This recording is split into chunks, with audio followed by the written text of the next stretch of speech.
Welcome in, everyone, to the Devy Dojo. I am Dustin, your Devy sensei, and tonight I'm joined by the one and only my good friend and co-host, Chris. Chris, man, how you doing tonight? I am doing great. I'm very excited. We have put a lot of work in here for the Devy Dojo, and this is a very special episode because it is the first episode of Devy Dojo. So thank you all for tuning in.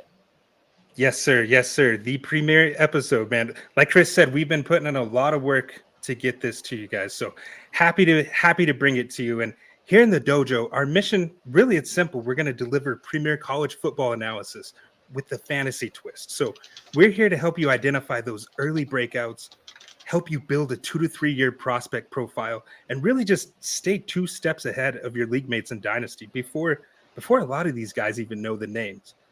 So Chris, I don't know about you, but my personal goal is to spread the gospel of Devy, right? Whether you're one of those diehard college football fans, a curious Dynasty player looking for an edge, or a full-blown Devy addict, I think this show is going to be for you. Absolutely. I've been beating the drum a little bit here for Devy lately, talking about how fantasy adapts over the years. You know, we've seen a lot of people switch to Superflex in the last half decade. Prior to that, it didn't seem like a lot of people were playing PPR. Prior to that, a lot of people weren't even playing Dynasty. And here we are. Devy, I think, is the forefront of the future of Dynasty fantasy football. And we want to be the guys to kind of guide you along and take you through and train with us in the dojo. Train with us in the dojo. Well said, man. Well said. And you know, for me, my favorite part about playing Dynasty was always the prospect scouting, right? Looking forward to those rookies, really feeling like a scout. And that, to me, is at the forefront. That is at the core what Devy is supposed to represent. Truly calling those breakouts, looking at these guys ahead of time. Like, it's different. It's a different feeling when you draft a dude as a rookie, like a Jamar Chase as a rookie. Imagine drafting Jamar Chase as a freshman, Imagine drafting him as a freshman, and then he kills it at LSU, and then he makes it to your Dynasty lineup as a top pick, and he continues to crush it. Nothing like it, man. But got to move on. For tonight, we've got a banger of an episode lined up, and it's all about the wide receivers. Look, tonight, we're going to unveil our special color belt tiered wide receiver rankings. It's going to feature the top 10 Devy wideouts who we believe have the traits, the skill sets, and the paths to matter in the NFL and your Dynasty leagues down the line. Tonight, we're going to unlock the first scroll of the sensei. Oh, that's very exciting. That's a weekly, yes, it's a weekly segment that we're going to be doing where we touch on a little bit of game strategy, some game theory. These scrolls, Chris, they contain Devy wisdom that have been passed down from those who have walked the path before us. Absolutely. So, Chris, these are going to be little tidbits straight from the dojo, from the sensei himself, or the Shifu if you're talking about me. And we will be teaching you guys a little bit of tips and tricks on how to take advantage of Devy and hopefully get started. When you're looking for that itch, probably right about now, if you haven't already joined a million startups, maybe the next one, here in July could be a Devy startup. I love it. All right, Chris, you ready to unroll the first scroll? Absolutely. Let's go.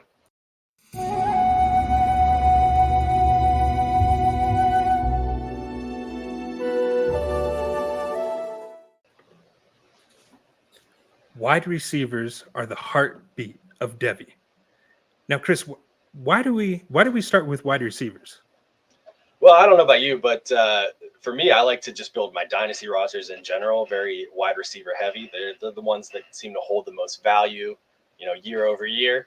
So naturally, it makes sense to have those people kind of dominate your Devy rosters. The wide receivers are the guys who have a lot less variance from year to year because of the nature of the position, I would say. Running backs they come and go, We're used to that, especially in the modern age of the NFL, where running backs are kind of used up and tossed out. Wide receivers can have a year where they're really, really dominant and they spike in value, and they can have a year where they're maybe not so dominant, but their value doesn't take as much of a dip because they still have that same talent pool, and there's a lot of situational aspects that might be affecting that. So wide receivers is how I would primarily want to build my Devy rosters, along with my Dynasty rosters in general. Yeah, absolutely. Look, just this last season in 2024, we had guys like Malik Neighbors, Brian Thomas Jr., Ladd McConkey. Dude, after one season, their value spiked tremendously. And even if you have guys like Marvin Harrison, who maybe didn't meet expectations, but they still had a fine rookie season, you're still going to see their value maintained. And it's just one of those positions that doesn't have the natural variance of a position like a running back, where at one moment, a la Ollie Gordon, right? He was looked at the number one Devy prospect in the land, already being looked down the road like ahead of Ashton Genty. But lo and behold, by the time the draft comes around, like, he's a 6th-round draft pick. There's just so much variance to these positions that you really want to put your bet in the safest stock, and that would be wide receivers for a Devy. And for anybody new to this format, your Devy squad, they're really just like those rookie picks in Dynasty. But here's the twist, because when you attach a real name to that pick, you add that variance like we talked about. Prospects can gain or lose value really fast. So you've got to scout smart. You have to manage your risk. And you always have to keep an eye on the development, right? Are they producing? Are they gaining hype? Are they fading out? And if I can touch on one other piece of advice, it would be, don't get seduced by these freshman quarterbacks. A lot of people who are new to the format, they come from Superflex nowadays, where there's really the priority on getting those high-end elite quarterbacks. And while that is important in Devy, you typically don't have to pay that premium price when they're freshmen, because a lot of times that value will go down, like a Dylan Raiola, who not that long ago, he was at the top of the world, and now you've seen his value go down after just, a moderate freshman season. So always keep that in mind. If you want to build a Devy roster with staying power, start with those wide receivers. They hit more often, they hold value longer, and they're easier to flip if needed. Absolutely. I mean, when you're looking at actually winning your dynasty league, right, you're building around a lot of veterans and things like that. So quarterback would be a position where there's probably 15 or so guys who are highly valued in a super flex league. And there's guys every year who are flying under the radar at veterans. Geno Smith comes to mind, Matt Stafford even today in today's game. Baker Mayfield a couple years ago. I know he's kind of peaked a little bit here, but he's still relatively easy to acquire. There's always an opportunity for you when you're ready to push your chips in a dynasty to go get one of those quarterbacks. There's no reason you need to be clogging your rosters with a ton of quarterbacks, your Devy rosters, I should say, because you never know what's going to happen. Just go after those guys that you have a better feel for make an impact at the NFL level, and that's usually the guys that there's more than one starting per team. Yeah, absolutely. All great points. And even just to piggyback off that a little bit, even to take it back to the Devy side, like if I'm looking at quarterbacks, especially in a startup, I'm not looking at a Bryce Underwood or a Keelan Russell, any of those younger guys that are going really high. I'd rather take a Cade Klubnik at price, who's likely to be a top pick in 2026. And he's going in the beginning of the second round of most startups. So, but now that we have that foundation set, Chris, let's jump into our tiered wide receiver rankings. And because this is the Dojo, we've got a little special twist on this. Let's go ahead. Once you pull that up, I'll let the people know what it's about. Absolutely. Here we are. Oh, I'm excited about this. Color tiers. Absolutely. This is a nice little nuance. This isn't just going to be for wide receivers, of course, although that's the topic today, but this is our ranking system for a lot of these guys that we're going to be talking about both today and in the future. Absolutely. So as you can see, our border might cut off a little bit of that white belt tier, but I'm going to go over these color belt tiers and just explain to you the criteria that we look for when we rank these guys in these tiers. So at the bottom, you have your white belt. That's going to be for true freshmen or unproven wide receivers with high talent who have yet to play a snap, but circumstances point to early opportunity. Then you move up to the yellow belt. That is high-end talent with incomplete production or role clarity, but 2025 is the likely breakout window. Still a Devy projection, but their path to relevance is clearing fast. Move your way up to the blue belt. These are for highly talented wide receivers who have shown those traits or production, but they're still earning consistency, volume, or offensive-driven opportunity. They are one big season away from purple belt. That's key right there. Then we move up to the purple belt, which I would consider elite. These are wide receivers with alpha traits, proven flashes or production, and a realistic chance to rise to black belt status.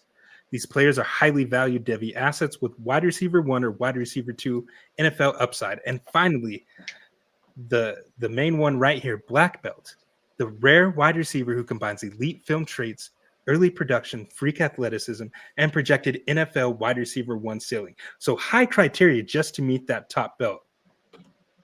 Yeah, absolutely. And to put kind of a recent bias on that a little bit, you know, the black belt, we're going to have a guy here foreshadowing that I think everybody probably can guess who's most likely to be the black belt. I don't know if you've had any, paid attention to any college football lately, but you're probably going to guess who that guy is. But those would be like your Marvin Harrison Juniors, to talk about guys recently, you know, guys who are definitely going to make it to the NFL and do well at the NFL. Whereas the purple belt might be a guy more like a Neighbors or a Brian Thomas, who was extremely good going into last season and wasn't quite at that upper echelon, and really took a step forward both their last year in the college and then as they made it to the pros. So this is a nice little tier ranking that we've put together. I personally have never done any martial arts. I know that the tiers, the belts are a thing that you work hard towards. So hopefully some of the players are out there listening to us and they'll try to climb the Devy Dojo rankings. All right, I love it. With that said, man, let's go ahead and get in it. Let's start with the black belt tier. You kind of alluded to it. It's somebody that if you've been paying attention, if you know, you know. Absolutely. And if you without know, further ado, here are our tiers. And drum roll, who's at the top? Who's at the top? Who would have thought it, man? No Zachariah Branch here at the top for us. No, we're going Jeremiah Smith, right? Look, as a true freshman, I cannot talk enough about how hyped up this guy was. Not only was he the top recruit in his class, of course, in a ridiculously talented class. He was also the 9th highest rated recruit in history, right? And he delivered arguably the greatest true freshman wide receiver season ever. When you combine production, when you combine the efficiency, that contested catchability, and really the team impact, there's no one who did it better. 78 catches, over 1,300 yards, and 15 touchdowns. Are you kidding me? To me, this was like Julio Jones level freshman debut, except he was better. A ridiculous amount of stats last year, and he had a national championship to top it off. And if you can see my hat, I am a Penn Stater, so it pains me to see all these Ohio State guys being so good, but they've also helped me at the NFL level recently, and he's the next in the line of great Ohio State receivers coming out. So really with him, it's just about when. It's not about if, right? We're waiting for him to get to the NFL. I've seen a lot of trades recently in Devy leagues where he's going for some really top tier wide receivers or even quarterbacks. You know, there's people trading for this guy now that are on rebuilds saying, I'm going to wait a year or two until he's in the NFL and he's going to be the next cornerstone of my team. Yeah, and I can't even fault anybody for doing that. Like I did post that trade the other day to the Discord that essentially involved Jeremiah Smith and some other little parts for Justin Jefferson. And I said, man, am I crazy for actually wanting the Jeremiah Smith side? And a lot of people agreed with me. They said no, like because we truly project him now to be at that level because the expectations, Chris, were just so high for him, right? And he delivered. That's the biggest thing to me is like, yeah, we had guys who we'll talk about later who had really good seasons, but not only did he have one of the best statistical seasons ever, he ended it with an exclamation mark, that national championship. And so many 5-star wideouts that we've seen with these huge expectations, they take some time to settle in, right? Sometimes they disappear for a year or two before truly popping off, but not Smith. Literally from day one at Ohio State, he looked like he was a more polished true freshman than, man, Amari Cooper, maybe Julio. These are the guys. Like the only comparisons that you can make with the trajectory that he has now are Hall of Famers, honestly. He has got all the potential in the world in front of him, and we're all excited to see what he does both this year in college football and in the future at the NFL level. And you did touch on something there that I want to bring back up. We do have a Discord, Empire of the Elite, where we have a Devy Dojo section. So if you want to interact with us and talk about trades, like trades involving Justin Jefferson for Jeremiah Smith, by all means, find us on our Discord and chat with us. And soon we will also have a Fantasy Sports Advice Network app where you'll be able to interact with us as well. So we look forward to talking to the listeners out there and, you know, talking directly to you about your questions with trades and what would you do and things like that. But yeah, this guy is the truth. He's the dog. He's the alpha. He's one of the peak guys of Devy that we've seen in recent years, if not ever really, in the history of the Devy format. This is a guy who it's going to cost a lot to acquire, and with good reason. He's a very talented receiver, and he's the next, as I said, in the line of Ohio State receivers to make it to the NFL and do good things. So Chris, let me ask you before we move on. If he could have entered the NFL draft last season, do you think he goes number 1 overall? Ooh, that's tough. I mean, number 1 last year was Cam Ward, of course, and not necessarily the greatest quarterback we've seen come out. A lot of those things I think are team dependent, but I think he would have been really tempting, man. I mean, he's, you would think that NFL GMs are just taking what they could see as more of a sure thing, best player available. And he's got to be one of those guys, right? He's very exciting. He's going to go top 10 easy. It's just a matter of how high is he going to go, right, and how much do they need a quarterback or an edge, really? Well, and that's the thing. Maybe not number 1 to Tennessee because they needed a quarterback so bad. You could say it was a down class. I still really think Cam Ward was a good he had really developed into a good prospect. But there's no way he gets past the Patriots at 4, right? Definitely not. And man, I would have loved that. I'm one of the world's biggest Drake May fans, and I've been waiting for them to get him a receiver. He's got Stephon Diggs. Who knows what that's going to be? But man, if he could have had Jeremiah Smith in some alternative world where you could come out after one season, whoo boy, the stonks, man, the stonks. The stonks. Oh man, I couldn't stop thinking about that today. I was like, man, if there was some podcast I was listening to and they were talking about that, like he could have realistically gone number 1 overall, and I said, man, you're right. And that's just incredible to think about, that a guy who he was 18 years old his entire true freshman season, excuse me. Yeah. That's just incredible. But moving on here. I think we could talk about Jeremiah Smith all day, but I'm sure we will too at some point in the future. But we could talk about more guys here now today on these tiers. Yes, for sure. We got here on the purple belt, we've got a couple similar faces here. The two of us are not deviating a ton. But why don't you start us off a little bit talking about Ryan Williams? He seems to be pretty much the consensus number 2 wide receiver in Devy rankings right now. Yeah, he does. And I don't know if you knew this, Chris, but he played the entire season at 17 years old. Now, we talked about this on another show. Like every single broadcast that you tuned into with this man, it was talked about ad nauseum. But I think it does need to be talked about a lot just because of how truly incredible. Like, think about it. He reclassified and played his entire freshman season as 17 years old. Somebody who he should have been a senior in high school was out there. I call him the little baby-faced assassin, right? He was out there just crushing it. And I don't know if you knew this, Chris, or anybody who's a little new to the game. Ryan Williams actually was originally committed to their rival at Auburn, right? In fact, if you go back to the 2023 Iron Bowl, Auburn versus Alabama, it's a very famous game now. I've touched on it. We're talking about Milroe. Very famously, Jalen Milroe standing in the pocket about 4th and 20 to win the game, throws it into the corner of the end zone to Isaiah Bond to win it. Well, Ryan Williams and some other Auburn commits were actually in attendance at that game, and he talked about it very famously. Like, man, after that, we rushed the field, and we said if they win this, we're going to rush the field, and we're flipping to Bama. We're going to flip to Bama.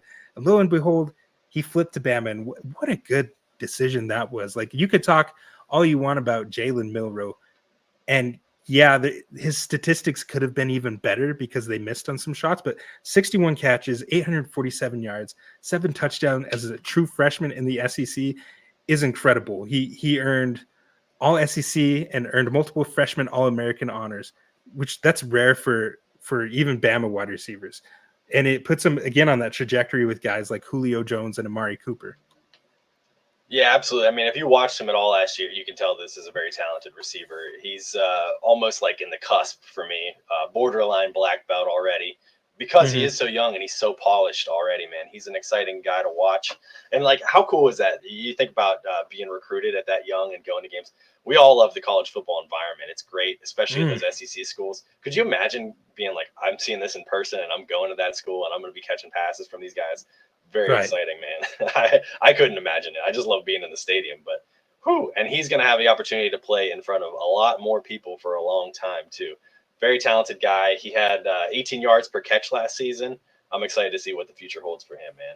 I did, we've been beating the horse about 17. I put on my Twitter at Chris the Card Man. It was the joke from Law and Order SVU. He was only 17 last year with Elliot Stabler. Great time. Yeah, but love it. He's got, it's almost like crazy to think maybe he could get a little bit bigger, a little bit stronger, a little bit faster, and be even more of a true alpha. Let's talk about that because, okay, so a big reason why people were fading him last season, if you were doing any startups in Devy, was because of that frame. Some people were like, I'd rather go with a Cam Coleman, maybe a Ryan Wingo. TJ Moore was held in high regards. People like that who are all very good wide receivers in their own right.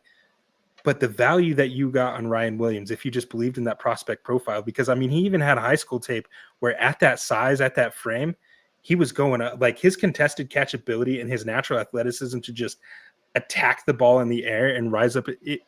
It's not quite to the level of like a Devonta Smith, but it does remind me of that, like the small framed guy going up to get the ball.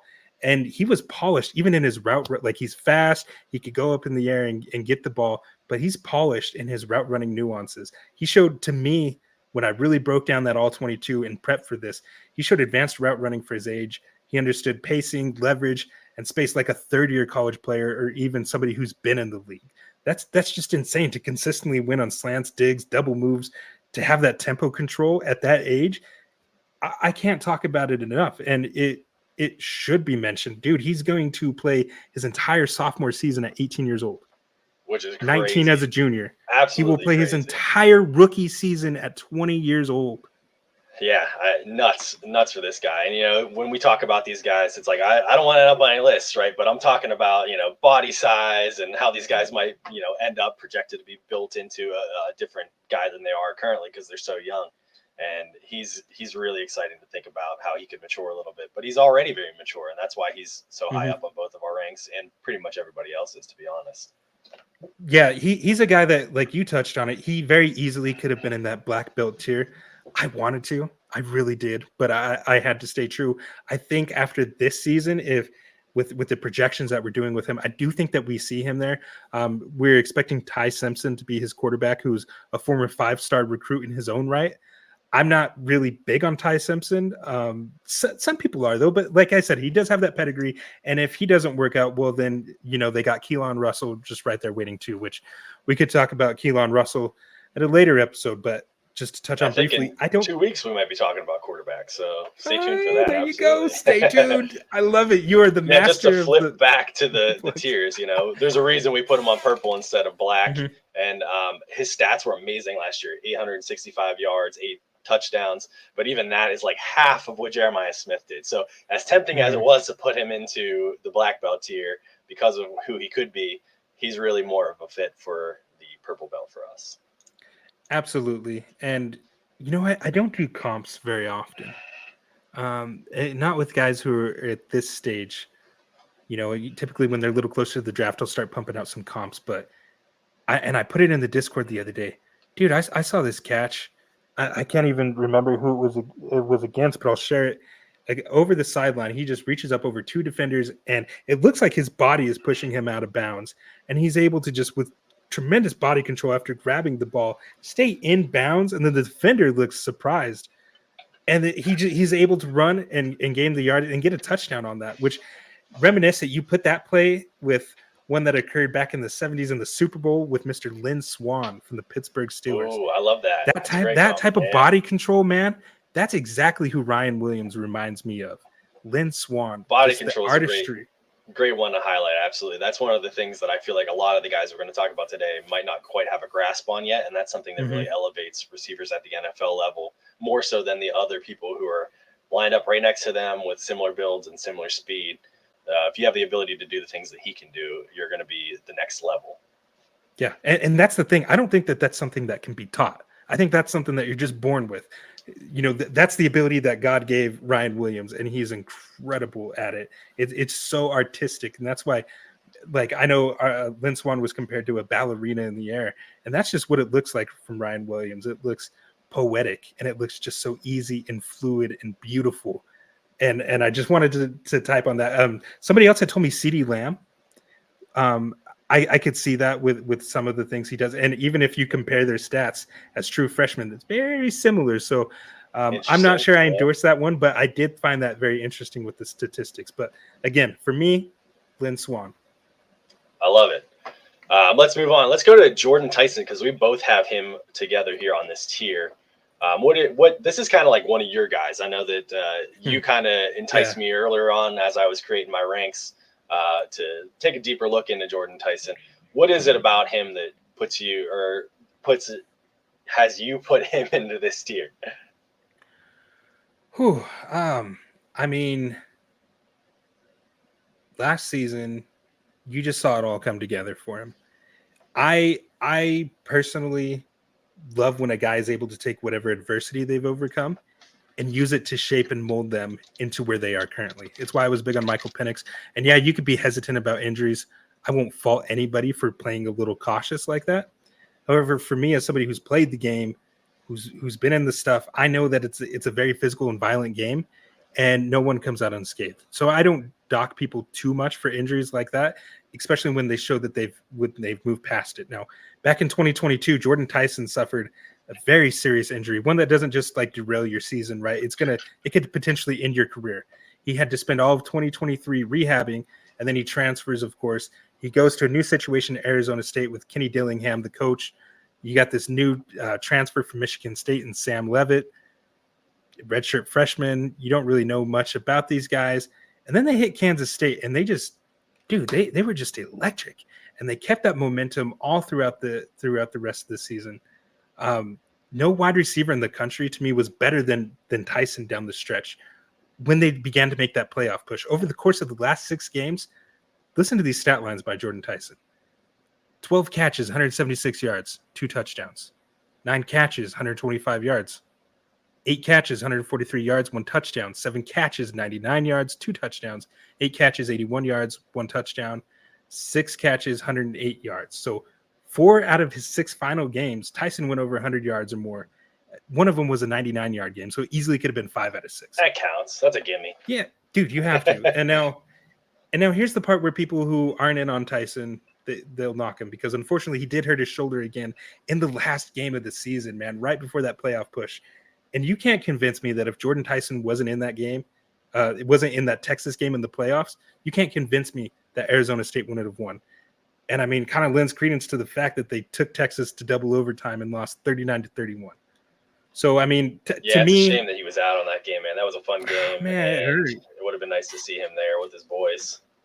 Yeah. And Sam Leavitt, just the connection that they have is beautiful. And I really believe that Jordan Tyson is a do-it-all wide receiver. I think he can obviously win with his route running at all 3 levels. He catches the ball with his hands. He presents himself a good target to the quarterback. And I think he's a severely underrated contested catch guy. If you go to my Twitter at Empire Elite FF, you will find that I have a pinned tweet pushing all my chips in and saying that back in March, that Jordan Tyson is unequivocally the wide receiver one of the 2026 NFL draft class. And in the clip that I posted, man, he goes up over 2 defenders and pulls it down. And so he has stuff like that all over his tape. So not only that, but it seems like whenever he's going for a catch and he gets the ball and there's a little bit of contact, he's always able to have the strength to pull it in and kind of keep it with him. And you talked a little bit about his injury. I don't really care too much for the injury prone tag because, like you said, it's a violent game. And this is Devy we're talking about, right? So we're going to be waiting on these guys either way, and we know that. So if they have a redshirt year because of an injury or something like that, it's really not costing you much in most Devy leagues to just hold on to him another year and continue to see how he blooms. He's a guy that you had faith in, obviously, enough to draft him, so just hang on a little bit longer if you have to. And I don't want that to be a sticking point for any of these guys, really, unless there's a very, there's occasional outliers, of course. There's guys that you can say are definitely injury prone, but this is a game where you're going to get dinged up, and I don't like to knock him or anybody else for that. Yeah, and I wouldn't say he was the biggest recruit, I guess, coming out of high school. He did go to my backyard here in Boulder, played for the Colorado Buffaloes, and as a true freshman, I mean, before that injury, he led the team in receiving yards. It was only 400 and some yards, but I mean, CU wasn't a very good team then, or really for if you're most of leading my your team, that's lifetime. something. Yeah, but I mean, right. he showed enough on there to me that like when you go and put back on that tape, you're like, man, you know what? There is something there to me. And thankfully he was able to find a coach and Coach Dillingham, who was able to bring that out in him and find a quarterback that he had that connection with. And so when I look at a guy like Jordan Tyson, I'll say it loud, I'll say it boldly. He's my clear wide receiver 1 in 2026. I don't realistically see anybody overtaking him. I think a lot of people are going to be pushing for wide receiver 2. I think there's a lot of ambiguity in this 2026 NFL wide receiver class. Outside of Tyson, there's like a lot of question marks. I'm honestly expecting a Biletnikoff worthy season from Jordan Love Tyson. that.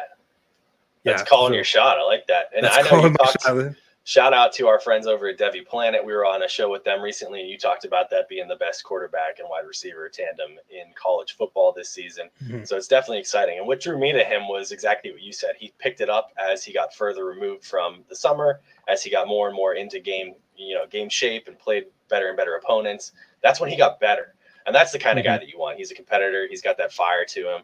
And I'm sure he's coming into 2025 ready to just roll and do exactly that, win the Biletnikoff.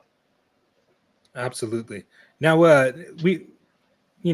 we glazed Tyson a little bit. Let's move on there. There's somebody there on your tier that I don't got, and it's a little different name. Carnell Tate. Tell me about him. Yeah, I talked about it before. Maybe it's a little bit of helmet scouting, but these Ohio State receivers are just fantastic. So my secondary scroll this NCAA today is just draft Ohio State wide receivers, man. They're awesome. And when you look at this guy on tape, he just looks better. For me, he has a gear that not everybody else has. You can watch him on the field, and it just looks like he's blowing by defenders. He's able to move around guys in a way that seems like he's just toying with them at times. He's a guy who I'm a lot bigger on, I think, than some other people in the Devy community. But he's got that really nice, big, elite wide receiver 1 body. Very fluid. He seems like he can run his routes very cleanly and beat a lot of defenders because of that. So he's, juking people out, faking them out, and making catches even when he can't get the fake. Whenever there's guys all over him, he's double teamed, triple teamed, he's going up and getting that ball. So he's a guy who I'm pretty excited about, and there's going to be chances for him because it's Ohio State and because people have to pay attention to Jeremiah Smith. So I'm excited for him to have the opportunity to showcase, hey, I'm maybe the other guy here, but I'm not another guy, Yeah. At some point, I know we're not supposed to helmet scout, right? But I mean, at a certain point, certain programs just produce good positions. They're called wide receiver U for a reason. And when you got a guy like Coach Hartline out there who's consistently recruiting these top end five-star wide receivers and churning them to the NFL, these guys are okay to sit and wait their turn. And that's evident in a guy like Carnell Tate. He very easily could have, in this day and age, he could have easily entered the portal and gotten a chance to be the guy for another program, but he chose to stay in this program. That's proven to be that pipeline of NFL first-round talent. And now he's going to get his opportunity. And, I think for me personally, purple belt is a little too high just based on what he's shown, I guess, to this point. But that's really not his fault because the opportunity wasn't always there. I mean, when you're playing behind guys like Marvin Harrison, right, Jeremiah Smith, Emeka Egbuka, like you're naturally going to be pushed down the pecking order. But I mean, even still with being at best the third read in the progression, he still put up 52 catches for 744 yards and 4 touchdowns. Like, that's no joke to me. That's really good production. It's really good efficiency. And it's not that hard to project, like, okay, with X amount more targets and catches, he's going to be at this point. So he's a guy that I think he's one of those guys that's going to push for wide receiver 2 in 2026, assuming that he would declare for the draft after this. So yeah, absolutely. Like you said, it's a great program, and when you got a guy on the field that's catching 15 touchdowns and going over 1,000 yards, it's not easy to get yours all the time. But what I've seen out of him is enough for me to be bullish on him and put him in the purple tier. Yeah, I love it, man. And one more sticking point about them is Ohio State might actually air it out more this season to start. Last season when they had Quinshon Judkins and Travion Henderson, rightfully so. They're gonna have a little balanced attack. But you really saw Ohio State down the stretch, and really in that push in the college football playoffs, they started to air it out, and they started to run in 3 wide receiver sets more. And that's when you started, like, Carnell Tate had a really big game as well. Jeremiah Smith obviously dominated. And I think going forward with Brian Hartline now being promoted to offensive coordinator, I think we might start seeing a little bit of that. And so I am excited about Carnell Tate. Like I said, maybe absolutely. a little too high for me right now, but I don't hate it because I expect him to get that increased volume, and I do expect him to catapult up into that tier. So good call out there. It's a good projection. Kelly, he likes to be a little bit weird, and when he has 2 very talented running backs like that, he's going to use them. So I like that call. And there's definitely going to be a little bit more passing, I think. Although I will say, maybe foreshadowing next week, James Peoples is no slouch. So he's going to get hits this year too. But it's exciting to see what they're going to do in the passing game this year with Brian Hartline. Yeah, I love it. I love it, man. What about Cam Coleman? He's your guy here in this tier. Oh, man, dude. What draws you to Cam? What doesn't, dude? Like 6'3", 200 pounds. Like, he came in just looking like a grown man. To me, when I was at this point last year, comparing the incoming class, it was like Jeremiah Smith for me. And then Cam Coleman was right there because they both kind of fit that same archetype of true dominant, potentially alpha wide receiver. In fact, honestly, when you look at it, Jeremiah Smith, Ryan Williams, Cam Coleman, they were all in the top 5 overall of the class. Isn't that crazy? Like, that just shows the wide receiver talent that was in the 2024 recruiting class. 3 of those wide receivers were in the top 5 overall for every position. Something that I found interesting, I don't know how true this is, but Cam Coleman says that he runs a sub 4.5 40-yard dash. At his size, I mean, fantastic. That's the kind of guy you want for sure.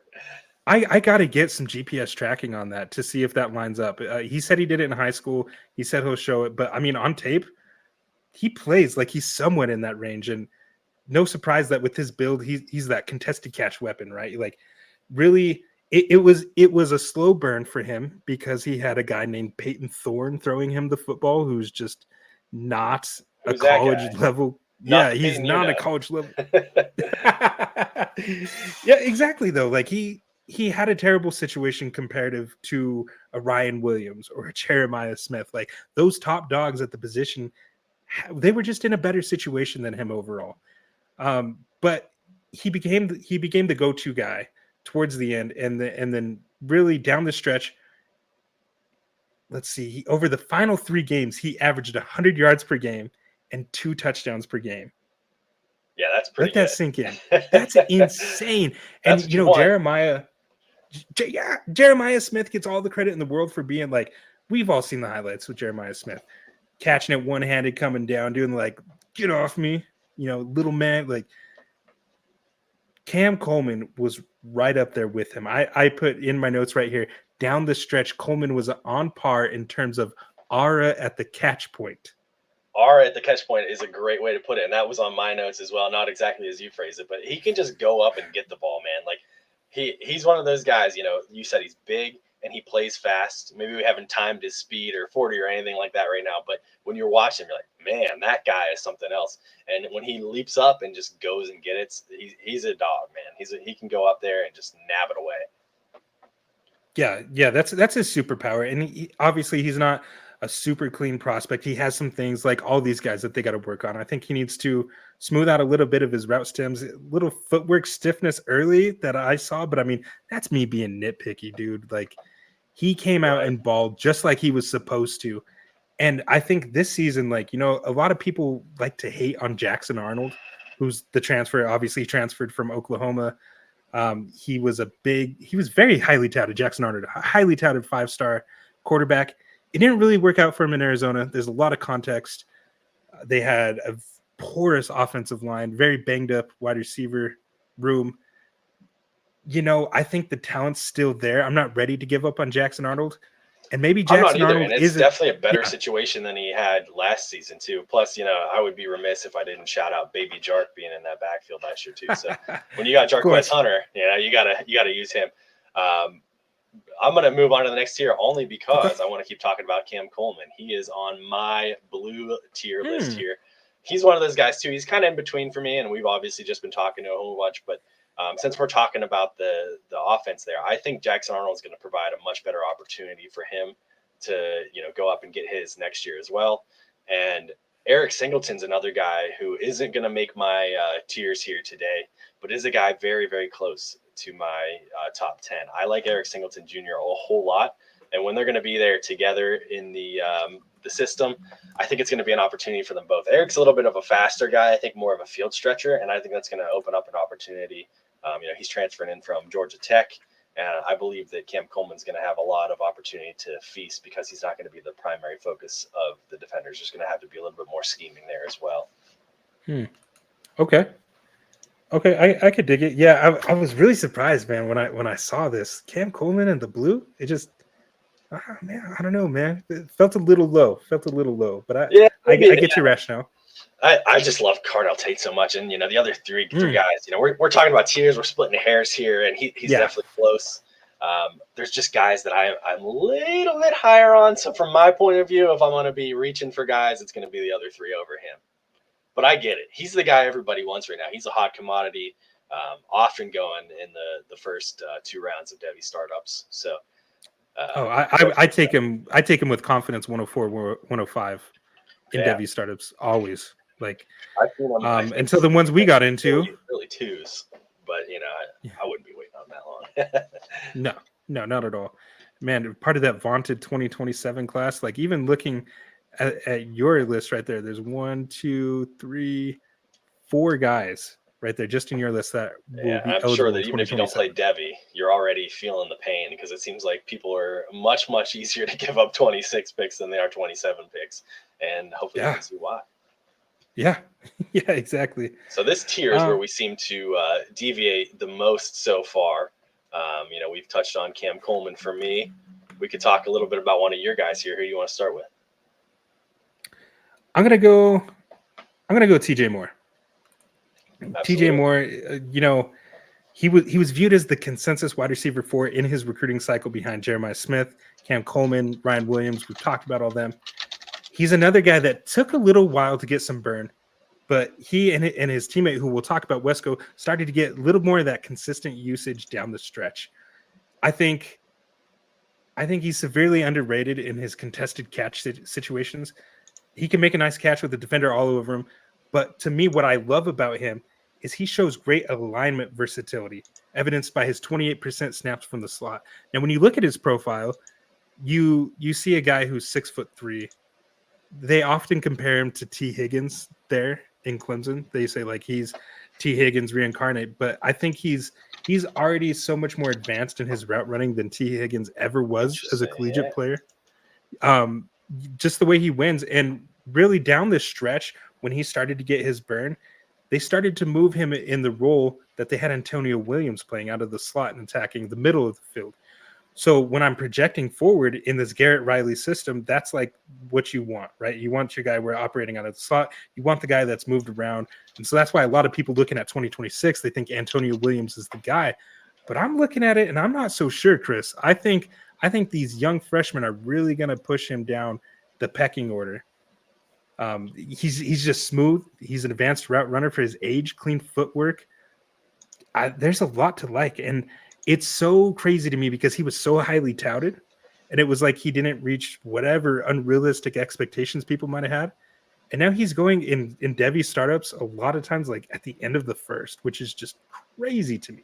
Yeah, there's a lot of buying opportunity there for sure because he was a little bit higher, it seemed like, before his freshman year, which is a little crazy because he had a lot to prove last year, and he kind of did. He 651 yards, 5 touchdowns, 45 receptions. There's a lot of mouths to feed in that offense, but he's one of them, man. He's going to get it. Yeah, I think he's going to be a PPR machine. I think he's a consistent chain mover, and once he does get to your dynasty side, man, if you play in those PPR formats, which who doesn't nowadays, he's going to be somebody that's going to score you a lot of points. Yeah, I saw a trade today that was a half PPR league, and I was like, who does that anymore? Who does that? Seems kind of strange. What is this thing? what's that word? What Half? is that? Half PPI. Yeah. So naturally, we got to talk about Brian Wesco, right? Because we're talking about the same squad here. Yeah. And as you see, like I have them neck and neck, and even their stats were pretty neck and neck. Now, if you can't tell just based on my rankings here, like I'm pretty high in the Clemson wide receiver room, and it's obviously going to be very instrumental in their success.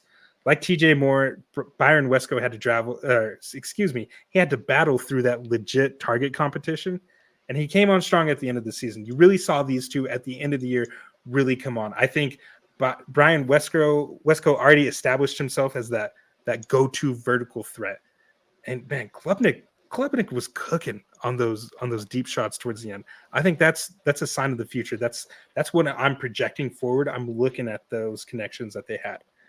Yeah, we made it all the way through talking about TJ and not bringing up Klubnik's name, but he's one of those guys who is being considered as maybe QB1 in the class this year. You know, there's a lot of quarterbacks that I'm pretty high on in this cycle. I know not everybody is, but he's one of those guys with, it seems like, a lot to prove and could potentially be trying to make himself a first-round draft pick, number 1 overall draft pick. Who knows? So he's going to have the weapons absolutely to throw to this year. And that's going to make them better too. So it's very exciting.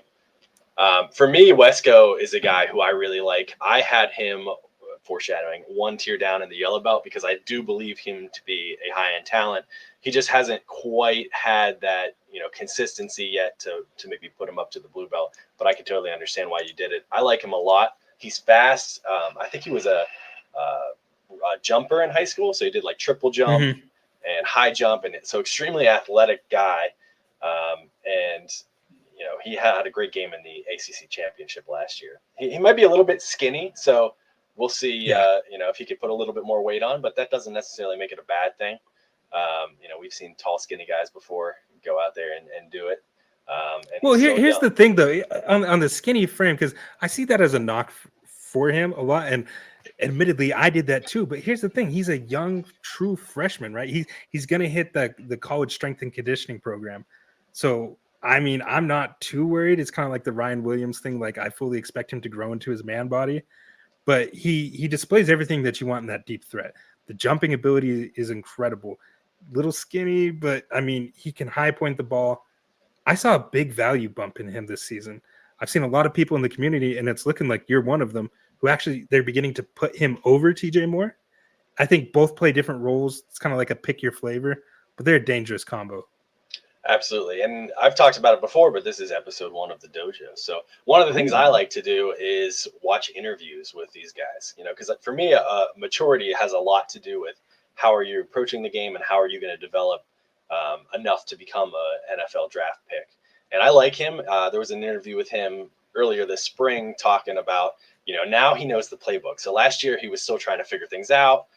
Now he feels very comfortable with the playbook, and he said he wants to add some more sauce to his game. So that's what I'm looking for. I want to see a little bit of sauce out of him this year.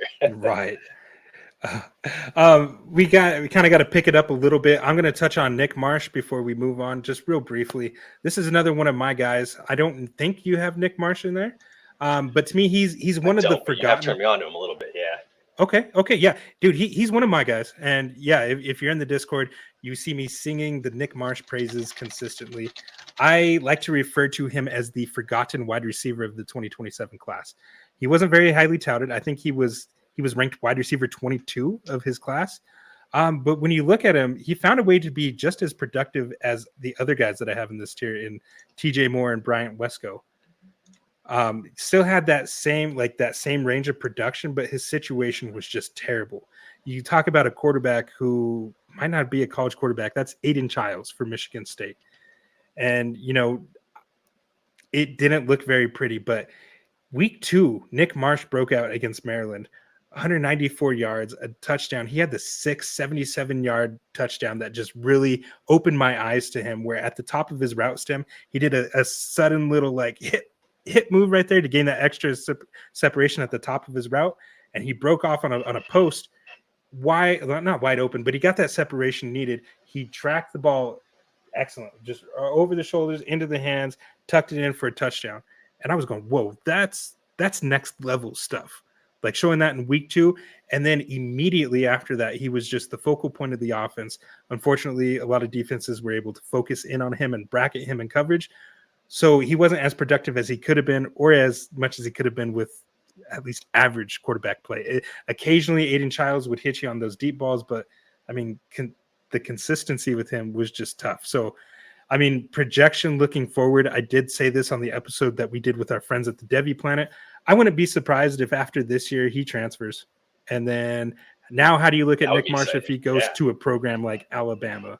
You know, one of those blue blood programs. And now you're starting to look at Nick Marsh a little different, because the only argument that I've seen against him is, well, maybe he doesn't have elite burning speed and he plays for Michigan State. But this is Devy. We're looking at talent, right? And we're projecting based on the talent, not the situation that they're in college. Correct. Yeah. And he's playing against good defenses as well. You know, the Big Ten's still good. It doesn't matter what team you're playing for. You're playing against a lot of good teams, and they're only getting better every time they add more and more of these teams to the Big Ten. So definitely a guy to keep your eye on. And, you know, when we look at all these faces on the tables here, I just look at his smile, man. He just looks happy to play football. You know what I mean? Everybody else, they're like, oh, we're taking a headshot here. He just looks like, I'm going to go out there and I'm going to have fun. So he's got that. He does. He does have a big smile. I love it. All right, let's move on to the yellow tier. Yellow tier, perfect one, because you have Ryan Wingo and I had him up on my blue tier. So we can dice into him a little bit. I'm very excited for him this year. You know, Texas obviously has been producing some decent wide receivers lately, and now he is unburdened by the Quinn Ewers experiment. So Arch Manning is my QB1 for this season. I'm very excited for him. I mean, kind of as he should be, right? Like, this guy was made to play football, and I think Wingo's going to be his guy. You know, Ryan Wingo has proved a lot already, I think, and given the opportunity that was in front of him with some other NFL receivers around him and with Quinn Ewers throwing him the ball, you know, I shouldn't knock him too hard, but I'm very excited to see what he does here in the next season. I know he had a couple weeks last year, I should say, where Pro Football Focus rated him as the highest freshman wide receiver. So he's definitely shown some things. Mm-hmm. Yeah, he's flashed when he's given opportunity. And that's the thing with him, is he's another one of these guys like TJ Moore that was highly regarded in the Devy community. And then just after a year, people were like just throwing him away. Like, I got Ryan Wingo in the second round of a Devy startup the other day, which I did too, actually. It might have been a mock, but yeah, still nice. Yeah, I'll take that every time.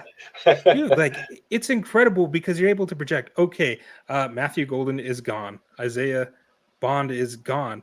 He's slated to be the number one wide receiver in the offense that now has Arch Manning throwing him the football. And in the limited times that we got to see Arch Manning throwing the football, Ryan Wingo was typically out there. And you want to know who he threw to in those situations deep?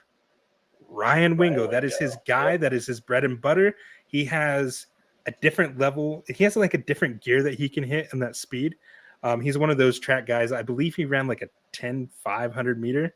Something insane. So like, he's got that legit track speed, but so it's just different. Not every speedy guy is able to hit another gear, and you could see it clear as day on film. He gets the ball in his hand and he's able to just hit that other gear, propel, and move past his guy. Yeah, you talked about Tyson and Levitt being maybe the top quarterback wide receiver duo, but watch out for these two, man.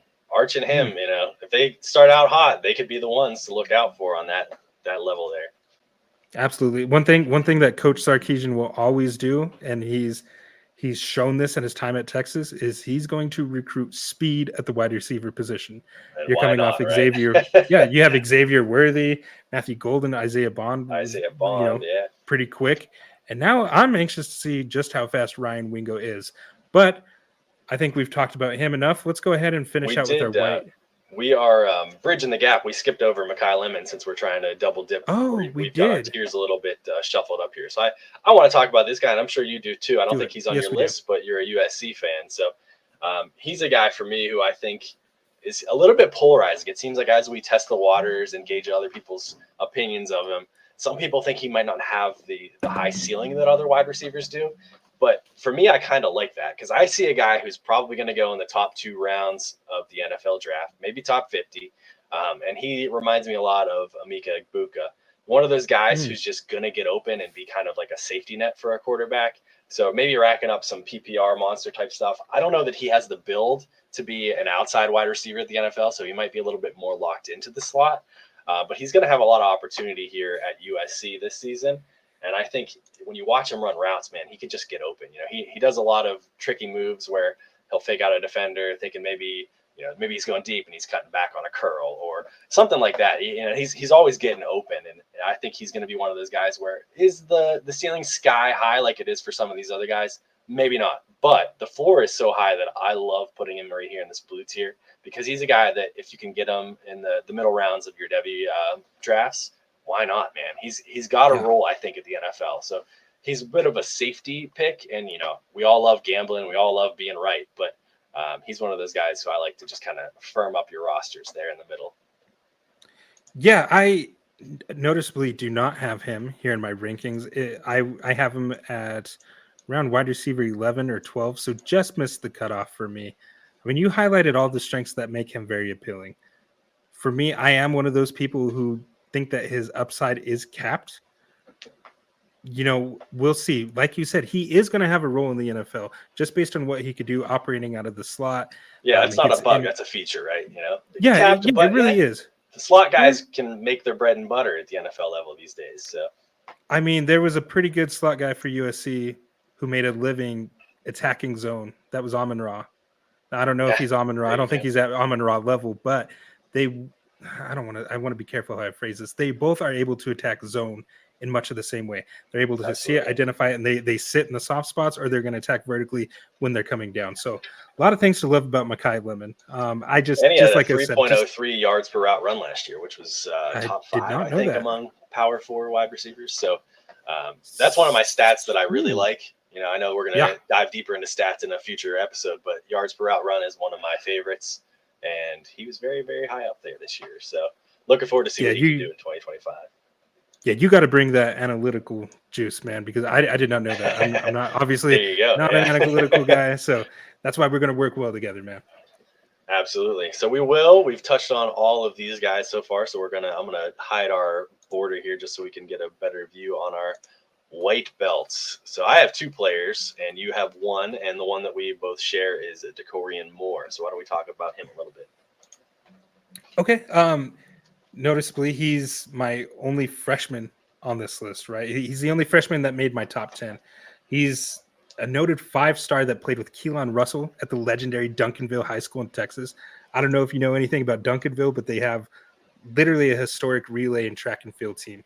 And Decorian Moore actually was a part of that team. So he's got the athleticism, for a guy at 5'11", he's got legit track speed still too.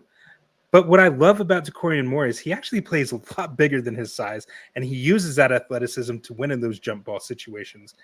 And I wouldn't necessarily say that Decorian Moore is a huge receiver on the roster sheet, but his play style says otherwise, right? He's going to high point the ball. He wins in traffic. He plays at the physical edge when the ball is in the air.